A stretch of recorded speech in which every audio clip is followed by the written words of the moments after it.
Welcome to the Startup Grind. So welcome everybody, and good evening, and thanks for coming to our second MedStart event. And what we're doing for MedStart is what we're trying to do is basically foster the medical and life sciences community, provide resources, and also build a community. And actually a great example is Larry here, Dr. And where's Ethan? I remember Ethan had come to me like earlier this year. He was asking about HIPAA compliance. I was like, I don't know. And then at the last meeting, you guys connected, and Larry was able to provide advice. So that's the type of relationship I'm looking for. It's a basic community helping each other. So we're establishing a nonprofit, and and then actually we're getting funding. We're actually getting funding from the Carlson Center, so they're helping us with the seed money to. Actually, there's a lot of expenses to start up a nonprofit, so they're helping us with seed money, and it does take like a village. So I want to acknowledge some of our sponsors. And first is actually ReintroDucing Clean Room. So this is Daryl. Does everyone want to say a few words? Sure. Yeah. No. Thanks for Rich. Obviously, I mean, this is something that I've always wanted to do, and we opened spaces. We really need to get this kind of like community thing going. And luckily, Rich is found in Dallas that get it on. So, for those of you who don't know, these are the ready-to-start clean room, and it's a life science institute. So, a lot of places will give you wet labs, and some places, well, not many places will give you clean rooms, but we do both. So we have ISO 7 GMP ready clean rooms here along with wet labs, really kind of built around getting small companies started, especially in that early phase where maybe you don't want to spend money in the facility. You can come here and plant your roots and get started and get your work done. So when we're done and all over, I'm happy to give anybody who wants a tour of the facility and show you around and talk a little bit more about it. Yeah, thanks. All right, and then I would like to know about Ben. Ben's actually putting the bill for the pizza. So this is the reason why you're not having Costco pizza. Thank you, Ben. You're very welcome. And then I also, a special guest is Charlotte. Charlotte's in charge of a couple programs, Women's Bowl and the Startup World Cup. And Charlotte, do you want to say a few things?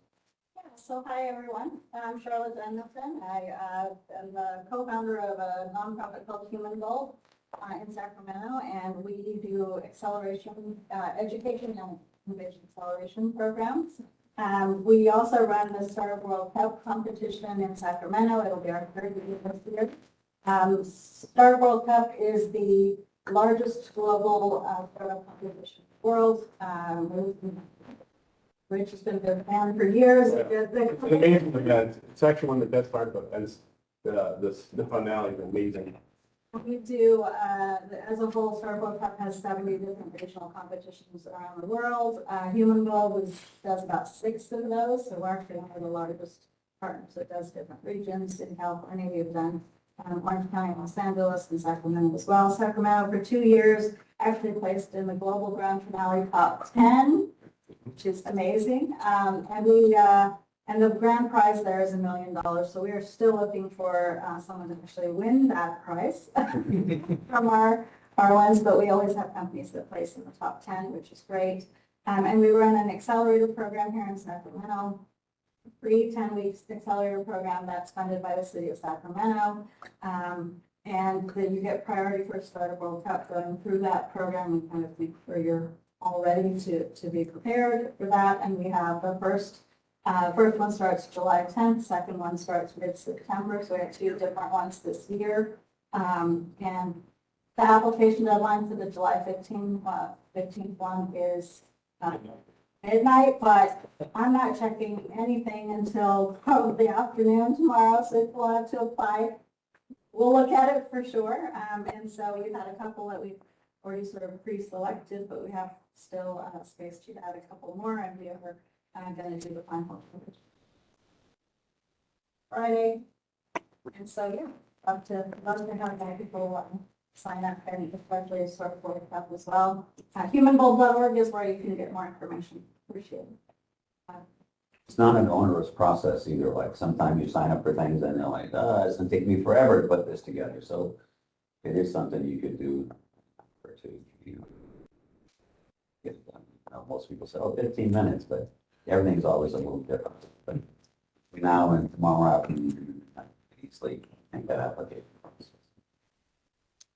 And so this month, we're doing the NIH Grant Workshop, so that's what we're here to talk about. So I'd like to introduce you to Ben Cadranel.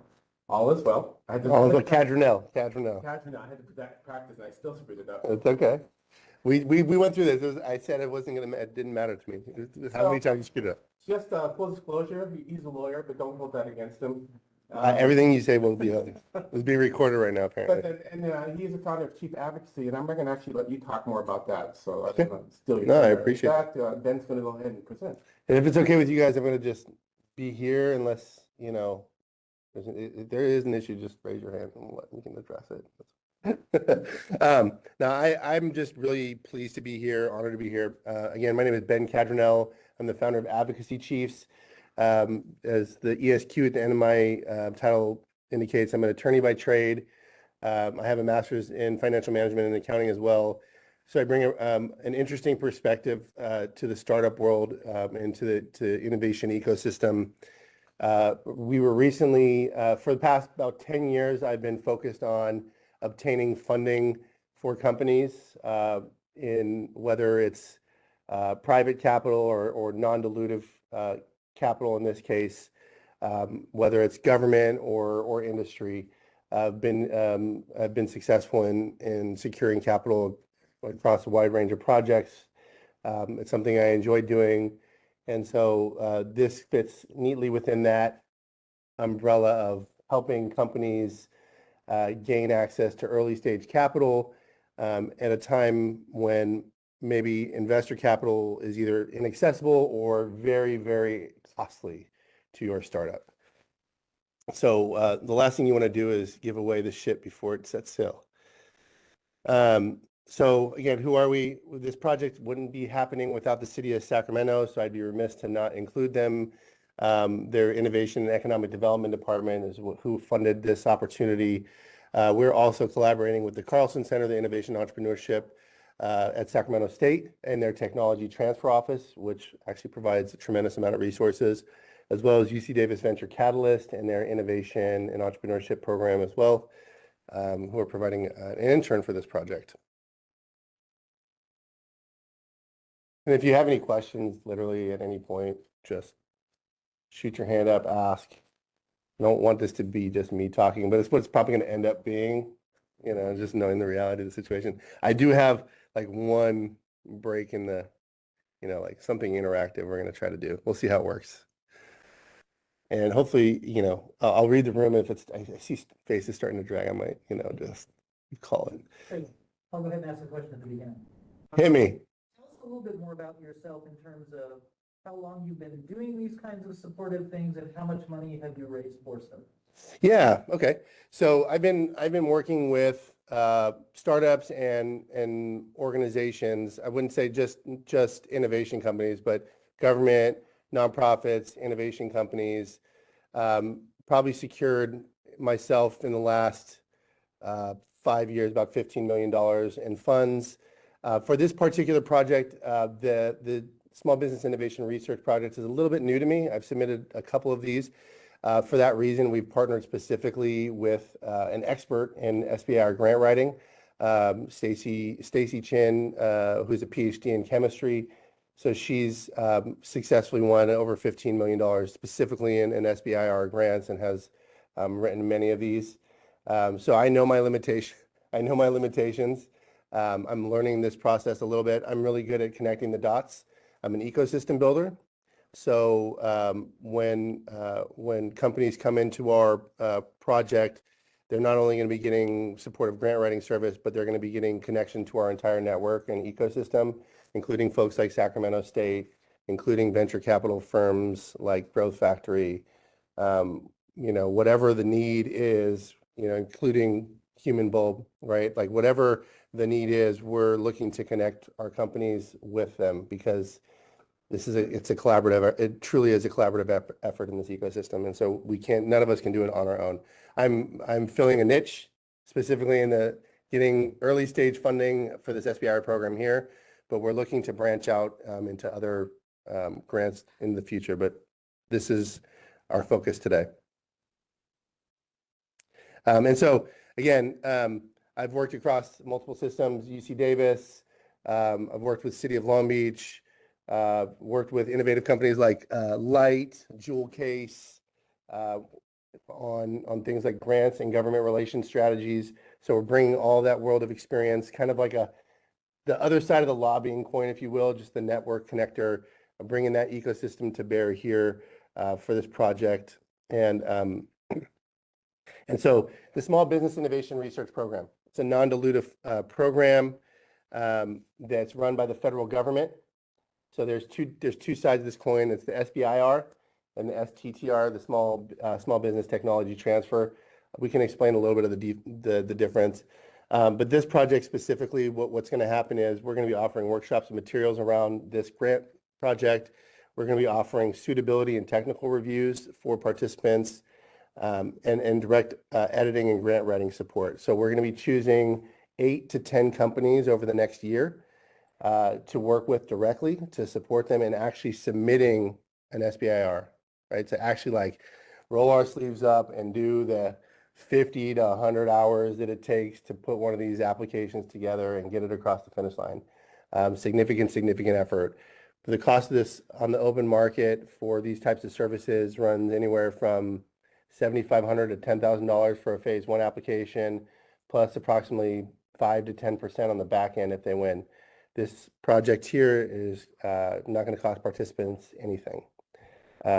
So we need a firm commitment from our participants because we need to get these folks across the finish line.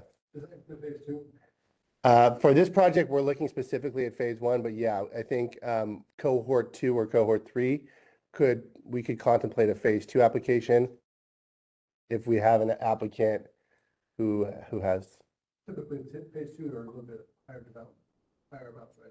much higher. And we're going to go through that. And the probability of success, if you've actually received a phase 1, which we're going to learn the probability of success is around 10 to 15%, honestly, for a phase 1.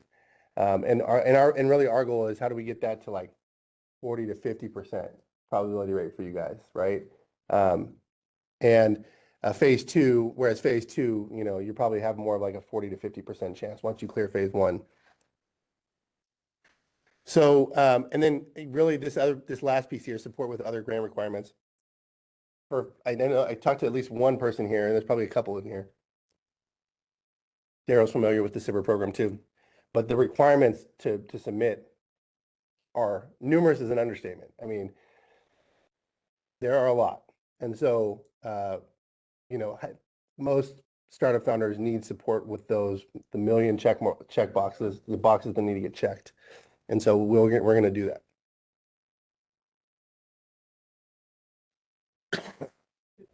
Yeah, please. One question on comment. What's the geographic reach? Is it City of Sacramento, Sacramento County, or Sacramento Region? Appreciate you asking that question. So we are looking specific for companies with a nexus with the City of Sacramento. This is City of Sacramento grant. So that doesn't mean we can't support folks in the region, but 75% of the participants need to be from City of Sac by contract with the city. So what does that mean? That means one of your employees needs to be in the City of Sacramento, like lives in the City of Sacramento, or your company has an office space or a co-working space in the City of Sacramento. You don't need to necessarily have, 30,000 square foot warehouse, but you can maybe have a co-working space and that'll be fine. And we've talked to some companies who have expressed interest in relocating to Sacramento for the purpose of this program if they're selected. But that's a little bit of a rigmarole in terms of like, we're trying to really service folks who are in Sacramento ideally. But yeah, 25% of our participants can be from outside of the city within the region, the SACOG region. So there's 6 counties that comprise the Sacramento region. And so we've been working with, UC Davis as a pipeline and others, Thermogenesis as a pipeline, MedStart, that from like a regional perspective. And we're actively pursuing regional funds to broaden the scope here because the demand is clear. So the related comment is that having just been through a related process, the SAM registration, which is one of the things you need to apply for an SBIR, has changed so that they now no longer allow you to be in a co-working space. You have to have a physical address. You have to have a physical address. So that needs to be considered. Absolutely. I appreciate that. Yeah. So those are all considerations that we're going to have to factor in. There's co-working space, and there's like you can have an office within a co-working space, and there's variations there, but I think you're right. Dedicated address, dedicated Space, yeah. So I guess, that's certainly a hurdle that we're gonna work through with our participants. These are all the many check boxes. That's an opportunity. Thank you. Working spaces can adapt to create physical spaces within them that have directed addresses. Again, working with the city, that may be an opportunity for people who would otherwise do a co-working space to go there because now they're eligible, whereas before they're not. I like what you're thinking. In Woodland United, we will connect in Woodland when Morgan's Mill or something for coffee. Okay. Okay, yeah, great. And please, yeah, I love the questions. I honestly, I prefer kind of that kind of cadence. So, so the SBIR in general, right? We're going to learn kind of what the profile of a company is. And you guys, I just raced right into it. I had learning objectives on the board that was going to outline everything you were going to learn today. And I was supposed to do it in a sequential manner. But of course, I got excited and just jumped right into things and leave it to Ben to do that. But yeah, so the first thing we were understand the program and the opportunity. So the opportunity itself, right? What is the SBIR program? It's really about innovation, right? And novel innovation. So we're not looking for something that's a reiteration necessarily. We're looking for truly novel research that's going to move an industry in a new direction or going to change something, an approach. And so we think about, we're thinking about innovation. So you all are innovators here. You've found an area, like a need that is not being served, and you're developing products to serve those needs. And that's kind of ideally it's going to foster participation in disadvantaged small businesses. So in particularly innovation, women-owned businesses. And really it's just, the program itself is geared towards taking, phase one is about developing your proof of concept and your prototype, right? And phase two is about commercializing it, essentially. So it's the road to commercialization is really what this program is all about. And so here, you'll see here, phase one, how are they going to do that? They break it up into phases again. So phase one is this proof of concept here. So you're going to see companies in phase one, whether it's NIH or NSF, approximately about the same amount. NSF actually just raised their limits. So it was about $275 not too long ago. About $305,000 for a phase one non-dilutive grant or contract. They come in grants or contracts depending on the agency. NIH has both. I think NIH has both. EPA is only contracts, but it really, the difference is minimal for you for now. The timeline for a phase one, you're typically your research and development timeline needs to be about 6 to 12 months. So whatever your roadmap is for development for your proof of concept or your prototype needs to be completed maximum within 12 months. So, and really in order to successfully apply for phase two, that needs to happen, right? You need to successfully complete phase one in order to be eligible for phase two.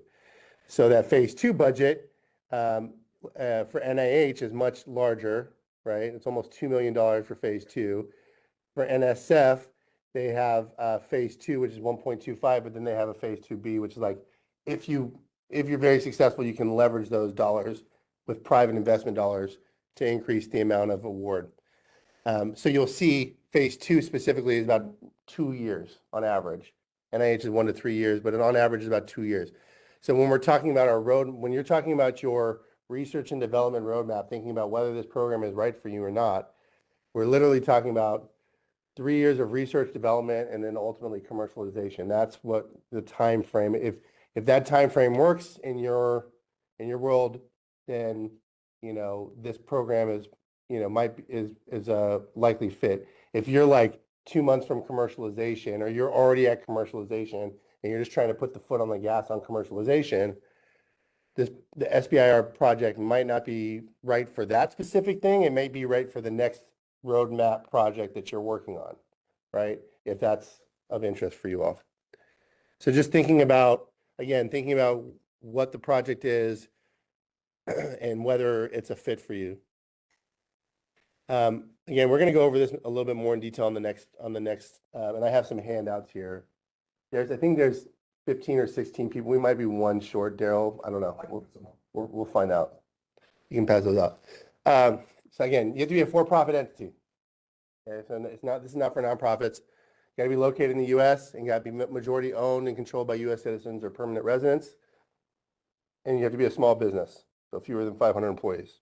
I'm guessing that describes all of us here. A for-profit entity, I think you got to be incorporated. But it doesn't matter that if you've just been incorporated. There's a lot of companies that literally are just starting that apply for this. And there are companies that have been in existence for 50 years and they're a small business and they want to innovate and they're applying for this. And both are fine.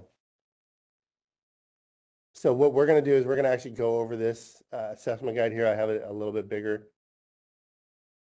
So that's passing around here. It's on the other, it's a two-sided document. And these are really just to help you understand whether or not, if you have an idea that's really ready for the SBIR. These are questions. This is kind of like a self-assessment, so you kind of have to answer it truthfully. That the document is I'm going to send this out digitally because there's actually like book time here on the front that you can't, you know, it's the link on the board there, cal.com link to book time. And I encourage anybody who has questions to book time with me. So again, can your research project be completed? You know, is it going to, take about $500,000 to $1 million, maybe a couple $1 million over 3 years? If the answer is no, then maybe, this is not the right idea, the right project for you. This is interesting, and this is going to go to the next, and we're going to talk about this, the Hotmeyer Catechism, which is goal number 3. But is your technology so innovative that it might not work? This is really interesting. It's almost counterintuitive, right? Because you think, why does the government want ideas that aren't going to work? Well, this program in particular is trying to fill a gap in the market, right, around innovation. And they're trying to spur innovation, and they realize that it's not going to happen if there's that risk of failure, no one's going to invest, right? So they wanted your technology to be so innovative, the risk factors to be so elevated that, you could do this experiment and heck, it might not work, right? That's literally the threshold that they're looking for. And so when we go to the specific questions, the fundamental questions, you'll see you need to be able to clearly articulate the risks relative for your research. So if you can't articulate what those risks are very clearly, then that's something you're going to need to develop in order to be SBIR ready. The market piece, I think, is really important too, especially on the NSF side of things. On the NIH grant for phase 1, the market opportunity is less important. So, but you'll still need to speak to it to some degree, right? There needs to be a significant market, significant impact, that this is an innovative enough idea that they're going to invest in, right? But for NSF, you really have to have a kind of a robust market analysis developed and be able to show that this is worthy of federal investment, right? That this can be scaled to meet a major societal need, and that there's a business opportunity that's attached to that. So you'll see there's a number of questions here that pertain, and we could go through all of them specifically if you like, but really, it relates to whether if you're already starting to generate revenue, then you have to kind of ask yourself if your project is a little bit maybe too mature for SBIR, right? We're almost talking pre-rev. Doesn't mean pre-customer, but like likely it's pre-revenue or really early stage revenue, limited revenue. You're not out there, you don't have, 1,000 customers already with this product using this product because it's already commercialized at that point, right? Unless you're developing a new modality to your product or a new element to your product. Yeah, please. So I'm not an SBIR expert, but it seems to me that if you already are selling the product, even if it's just a small number of customers, you've already demonstrated proof of concept. So I would think if that's stage, you would go to a direct to phase 2 application. Yeah, that's a possibility. For NIH, they have direct to phase 2, where you may have already completed your proof of concept. You may already have some clinical results back from that, and you can, don't pass go, collect $200, whatever that whole, deal is a monopoly. You can just go straight to that phase 2. May not consider you to be eligible for phase 2. That's right. And so what we'll do is, again, this is where a little bit of my limitation is. What we're going to work with, this is why we're working directly with Stacy on this, is we're going to analyze whether, readiness together, and we'll determine, one, are you ready, and two, kind of which topics are you eligible for, and then, if you are eligible for direct to phase 2, then we would certainly, consider that. You have a question? Is there a concentration guideline given to you as far as, are you looking at burn? Are you looking at medical specific in a general sense? Or do it by concentrations or whole? No, for me right now, I'm not. I mean, we're certainly trying to cluster in the life sciences and health in the medical space, but I don't think there's. I'm open to really any type of innovation at this point.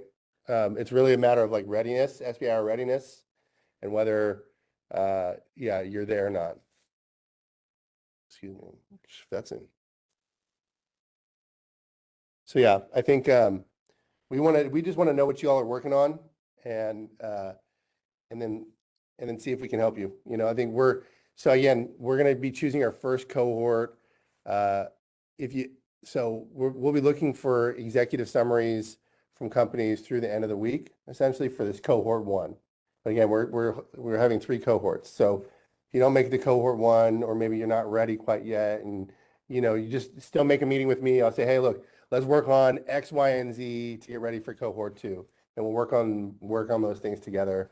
Again, capacity is always an issue, but I'm going to do my best to work with you guys to just at least advance you along the path to the best degree that I can. So the first step, again, is just determining your readiness. So this is part of the self-assessment. If you look at this and you say, hey, I think I'm ready based on this, or I think I need to develop my value proposition, or I need to develop my business plan a little bit, then maybe, we go back to the Human Bulb Accelerator or one of these other accelerators in our region, and you work on developing your business plan a little bit better. You develop your market opportunity a little bit better, and then you come back to the SBIR once that's been developed a little bit more. And this project, again, is going to be good. It's going on, at least for now, through May 2025.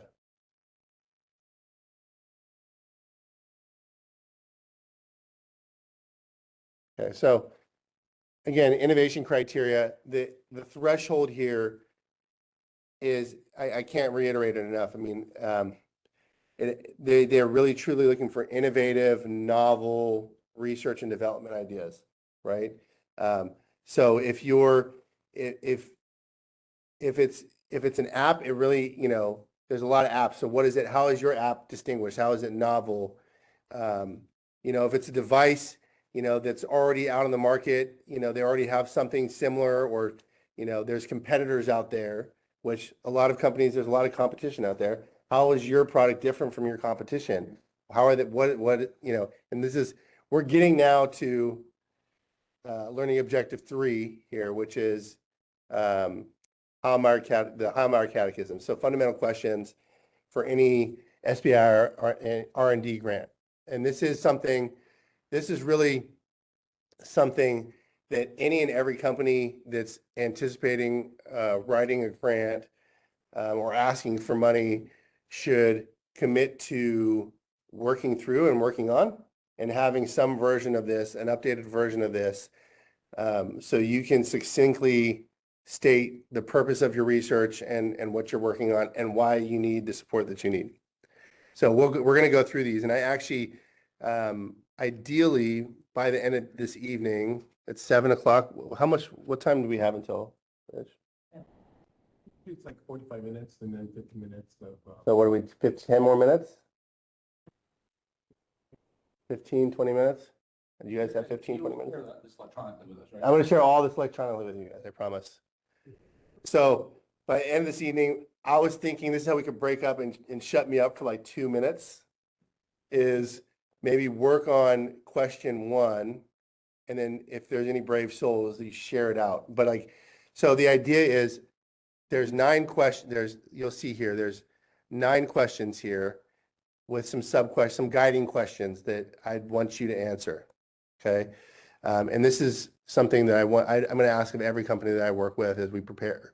And so, in absolutely no jargon, because people have a tendency to want to use flowery language or superlatives and strip all that down and speak to me like I'm, my 8-year-old son and tell me exactly what you're doing, right? In as few of words as possible.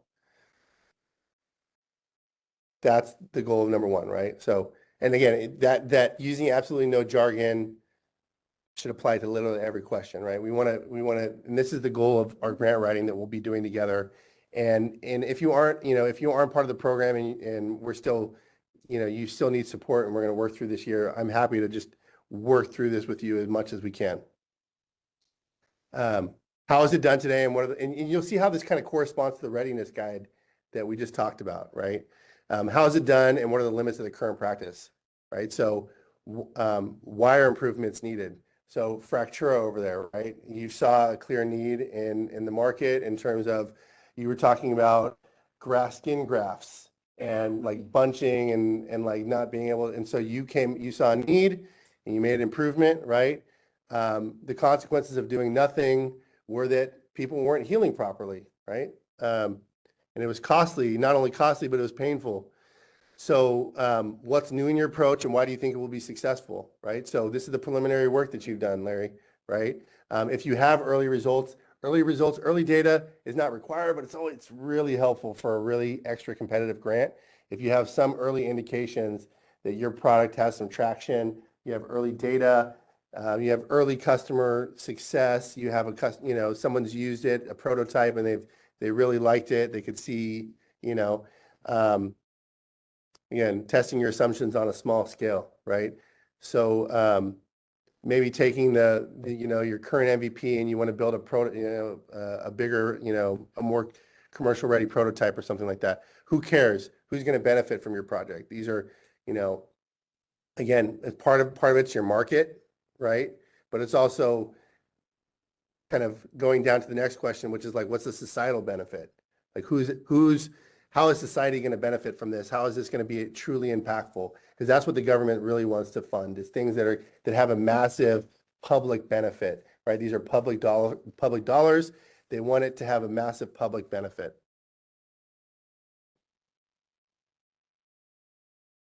What are the risks and the payoffs?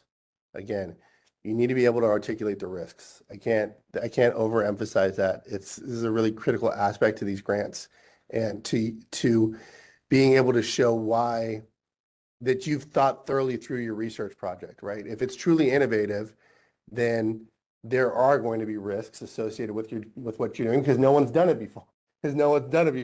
Right? And if no one's done it before, what are you doing to plan for that?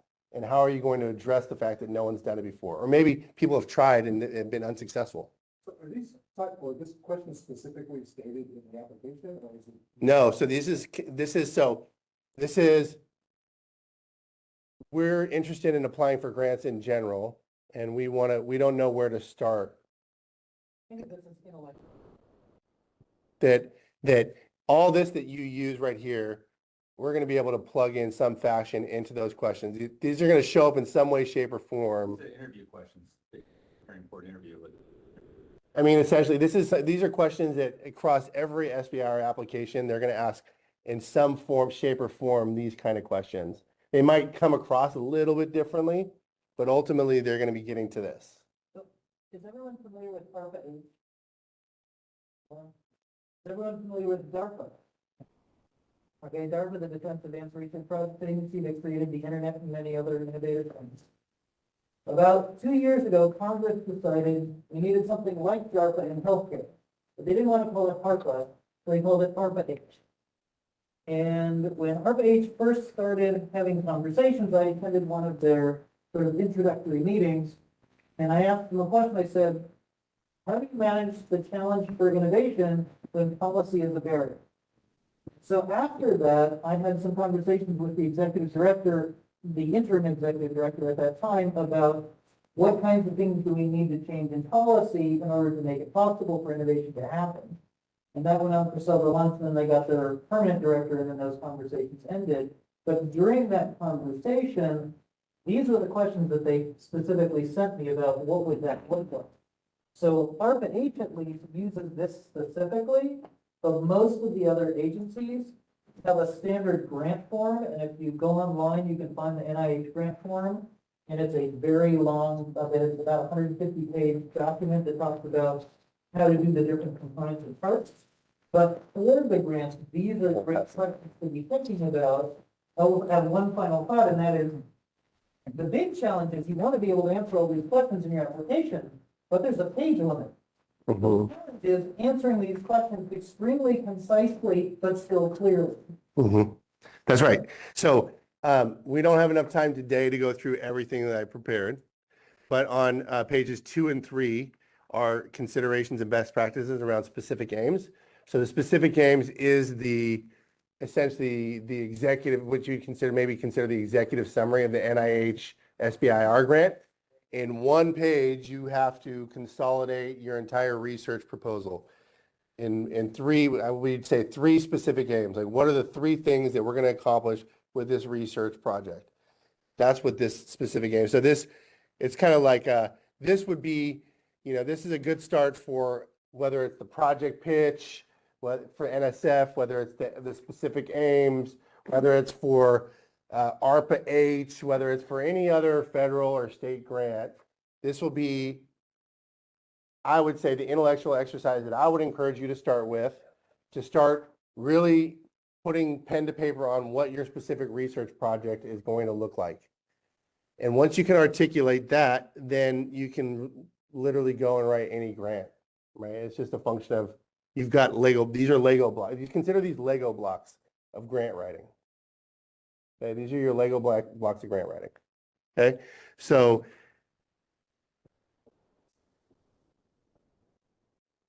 one of the things I've consolidated probably like 40 or 50 winning NIH applications. We also have, so I can share those links. We also, Stacy Chin, Dr. Chin, I'm sure has some winning applications that she can support us with as well. So we can share, yes, I'll put a winning submissions like page together.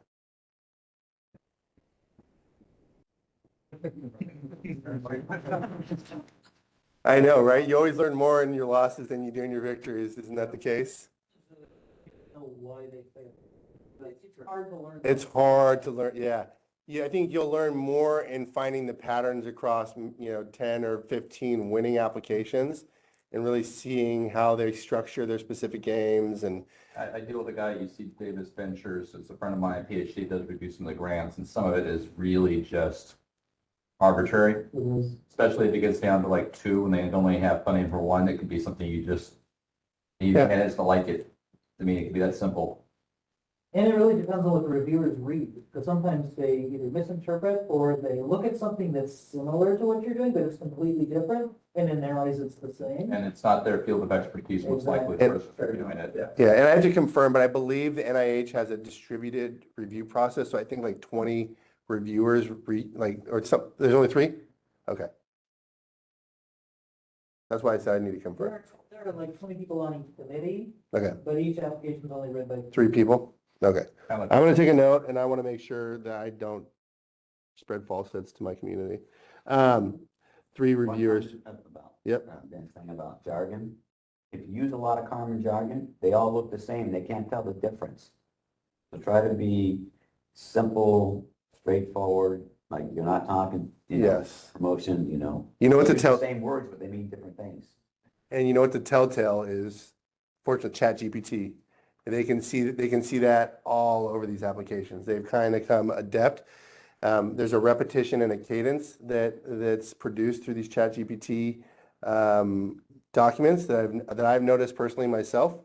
So it's really helpful. It's a use case thing, right? So it's really helpful in situations where maybe you have 800 words and you need to get it down to 500 words, and without changing any of the words in your text, help me get it down to 500 words. But to like write your grant for you, right? They'll see through that really quickly. So how do you leverage technology in a way that benefits you? Even doing like outlines, it can help you with like initial outlines, or just, getting the ball rolling. But those are the things that us as grant writers, we've been seeing on the front lines, is that it's almost an automatic disqualifier if they see those hallmarks. And you'll see it like, there'll be like superlative. You'll see like way too many superlatives. It's like I can't even, it's outrageous. Don't go there. Don't go there. Yeah. So, and if you do, you got to be really adept at going there, right? You have to know what you're doing. So how much money will it cost? Again, but you need to know your budget. You need to know how much things cost. Clean rooms, the wet labs, these are incredible resources as you're developing your budget for the SBIR application. In particular, the SBIR does not allow you to go out and purchase equipment, so you have to go and like lease your space and equipment, and you need facilities. And if you're not coming out of a university research facility, then accessing these resources become mission critical. Someone like Daryl's team can help you fill in those gaps, not just from a space perspective, from a technical perspective as well. You just said something that's very interesting, that they won't let you buy the equipment, so you have to work with, like, Daryl, he has the equipment here if you're in a biotech setting already.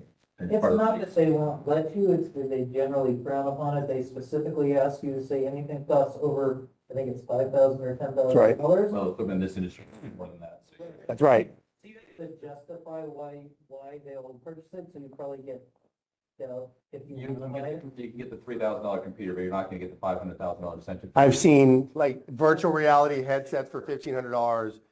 You might need a couple of them.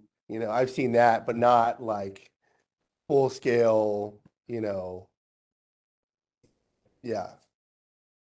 You have to clean room. So again, how long will it take? The boundary conditions are important. These are, again, 6 to 12 months for phase 1, 2 years for phase 2. Your research needs to be within that time frame. And then your metrics for success, being able to know your midpoint and your endpoints of success. What does success look like for this? What is the prototype? What does that final thing look like, right? What is the logical conclusion to your project? So again, if we had more time, it's already 7:15, so I don't know that we really have the time to do it. I was hoping to go, have you guys do that. But what I will say is, if you've heard this presentation and you feel like I'm compelled to apply for the SBIR, I think this is the right program for me.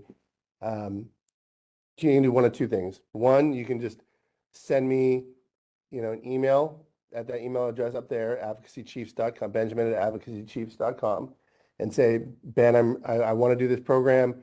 Here's a quick executive summary of, ideally you'll have all these questions answered, but in the interest of time, if you want to get considered for this first round, we need something by Friday, and then I'm going to send that out to our SBIR technical review team, and we're going to make some decisions together.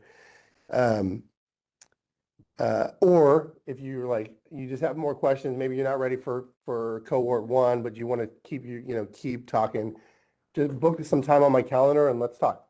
My calendar's open. The city of Sacramento is paying me to meet with you all and answer all of your questions. So I'm here for you. I want to answer any questions you have. I'm going to make myself as available as I can over the next year. So yeah, that's what I have for you today. Yes. Questions? Any questions? How long does it take for the companies? Yeah, that's a great question. So this first cohort we're putting together with the assumption, we're probably going after NIH or NSF, Small Business Innovation Research grants. We'll be starting July, like essentially July 1st or next week-ish, and with submission mid to late September. Well, the September date, I believe, is Okay, there you go. Whatever that September deadline is. I didn't have it in front of me, but yeah. So that's July to September, early September. It's about a 3-month commitment.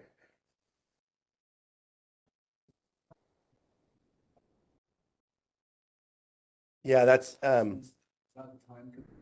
it usually takes 100 to 150 hours to complete the application. For the cohort?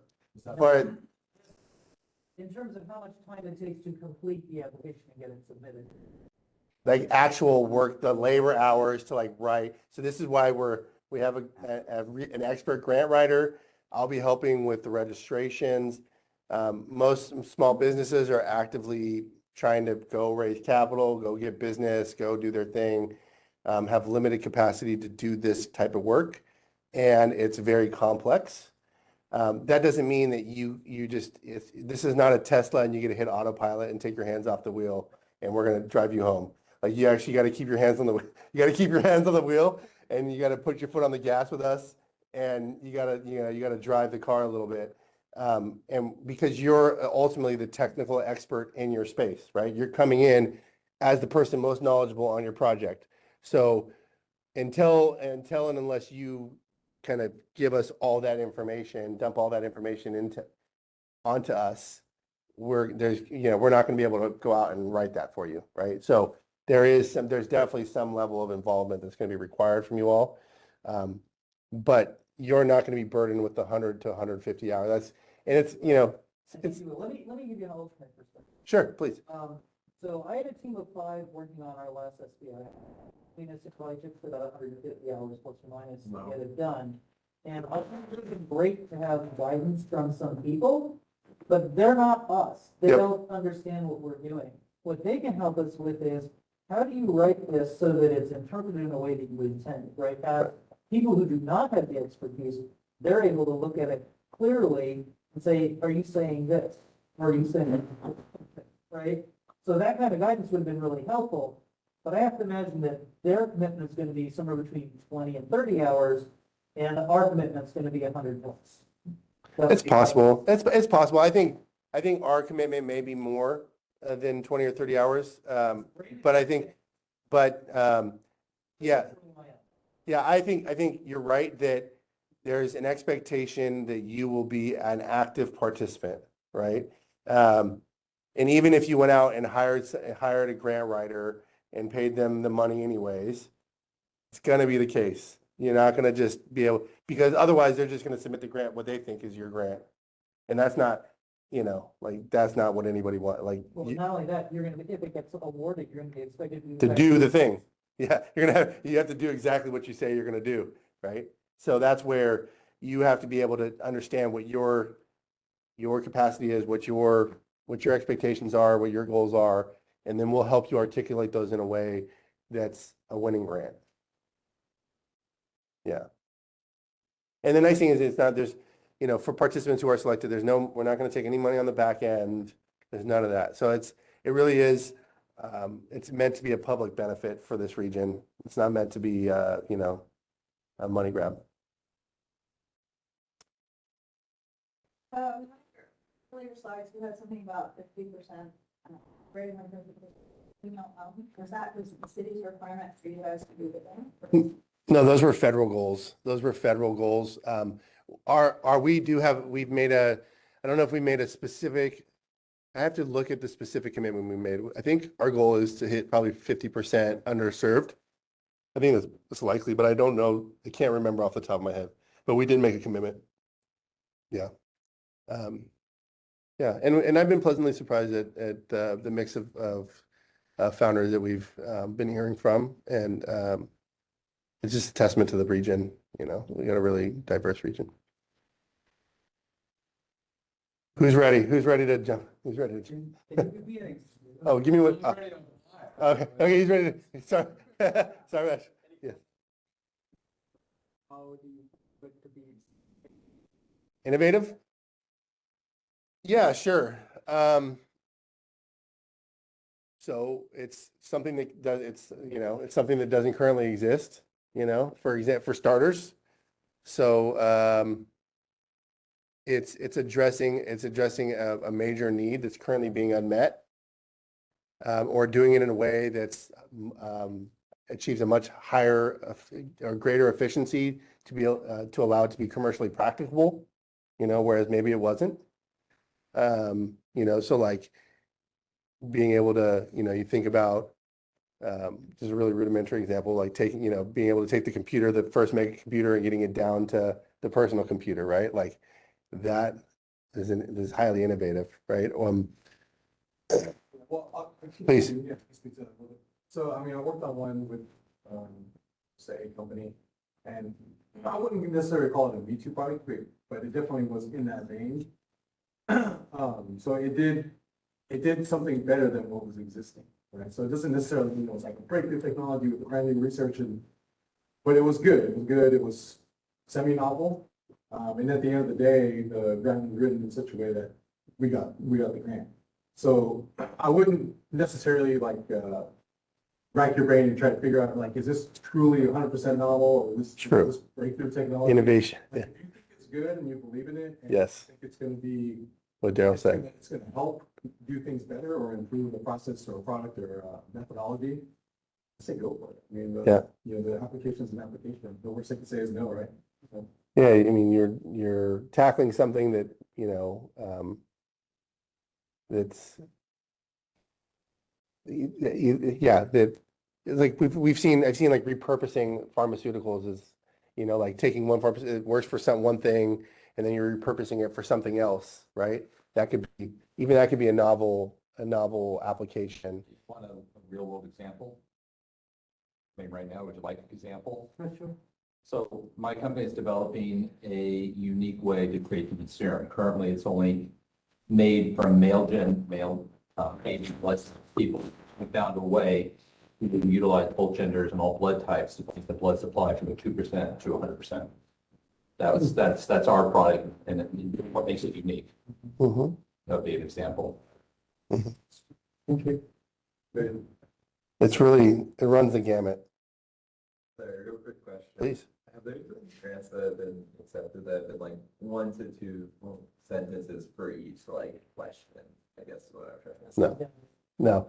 I mean, you're going to be competing with university, level researchers, PhDs, with very complex research and development strategies and tackling huge societal problems. You need to bring a really high level professionalism to these applications, and so usually it's a function of like, how am I going to fit all this into the space? Because the NIH application is about 5 or 6 pages of narrative on the main application, right? Versus NSF is maybe 15 pages.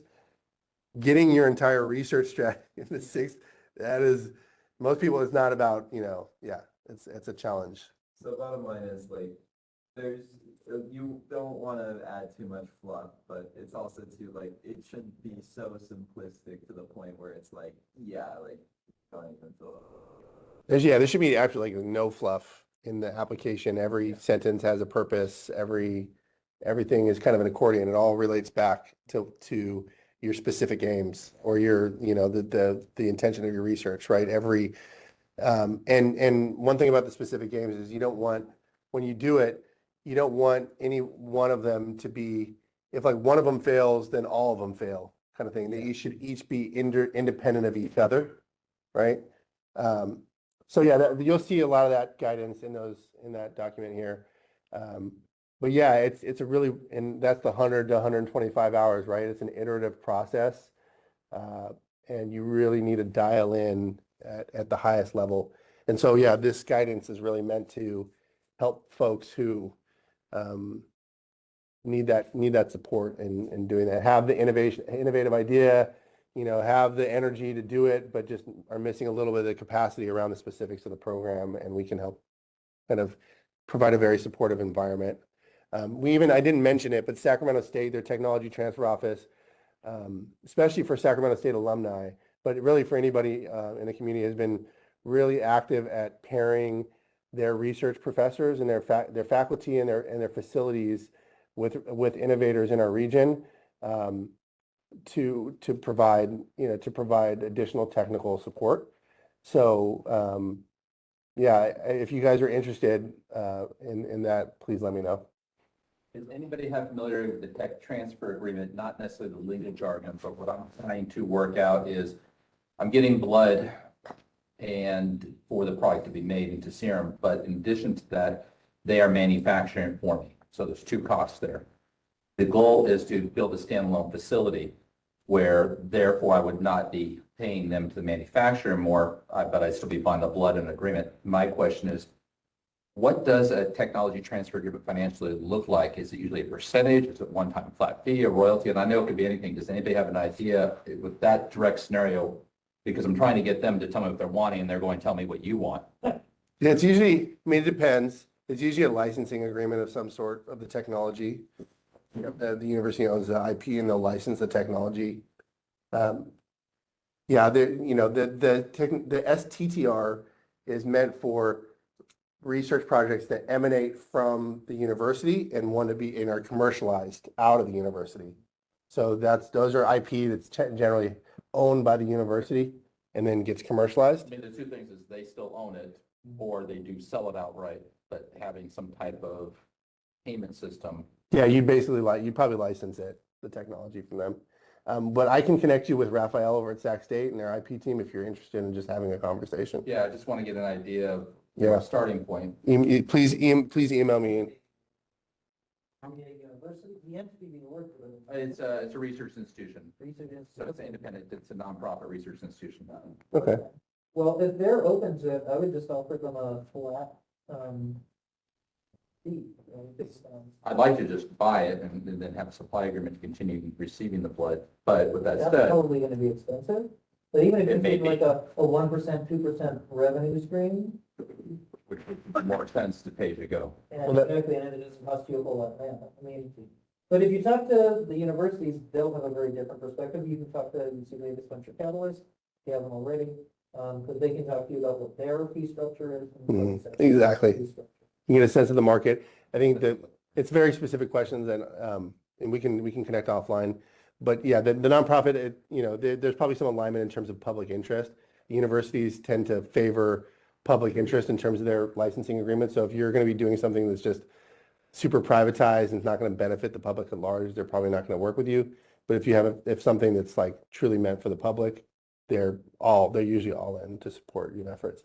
So anyways, I'd love to connect with you after, or and we can talk more. Was it tag? Sounds like you're ready to apply. Yes, sir. So I'm expecting an email from you here pretty soon. Yeah. Okay. What was the Sac State Technology Center? You said they pair with their faculty. We can. I mean, it depends on if they have faculty that is of the expertise that you're looking for, but they have a pretty extensive I'm already working. discipline. Perfect. I'm wondering if they'll pay her instead of me. Well, let's talk. Okay. I can't speak for Sac State, but I can speak with Sac State. Has this been around a long time? No, this is new, but I'm trying to make it be around a long time. So Or was this like 3 years ago? 4 yeah, years I did a lot of listening over the last 2 to 3 years on what the region needed, and access to capital just keeps on coming to the top, just keeps on coming to the top. So that's what I'm trying to play my role. Appeal to your inner attorney. Please. What is what are the safeguards in place for IP protection as you go through this film? Yeah. Well, generally, they. Contract that outlines how. Oh, for our firm? Not just you, but everybody all the participants. Because the whole purpose of the SBIR is to commercialize the product. Yeah, You want to make sure as you go through the SBIR process that everybody who touches your application yeah, isn't going to just do something with your own feet. 100%, yeah. That's what it's about. Yeah, this is part of, it's a little bit outside of our scope. And I'm, and IP is such a specialized area of law. But what I will say is we've contemplated that. So Sacramento State has offered resources to they have IP counsel. They made it. They just need, you have something to say, if someone gets entered into this program, Oh, that their information is protected. not right this second, but yeah, I mean, we can sign NDAs. There's no problem. I think that's probably needed in order to do something like this. And then then the submission of the application itself, we'd want to identify all the confidential information because once you submit it, this basically becomes public information and you don't want, I mean, that's, Try to get, know you received some of the ones that are available. Those they things- black them out, but you have to indicate that it's confidential. And if you don't indicate that it's confidential, then you risk it being made public. So you have to be proactive in understanding your own IP and what you consider confidential and what you consider publicly available, right? And you got to be able to talk about, this is the challenge, you got to be able to talk about what you're doing in a way that doesn't violate the confidentiality to still convince someone like me that we should work together on your project, So I hear you. I know, I hear you. Confidentiality, privacy is huge. I mean, as an attorney, I can appreciate it. Yeah. So that's what certainly when we extend offers to our cohort 1 participants, we'll be entering into some type of engagement, where there'll be expectations laid out and we'll agree to keep all your secrets secret. Pinky promise. Okay. Very cool. Yeah, and any more questions, please? I'm literally, calendar's wide open as much as it can be. And my email's open and happy to take time with you all. Thank you. Thank you, guys.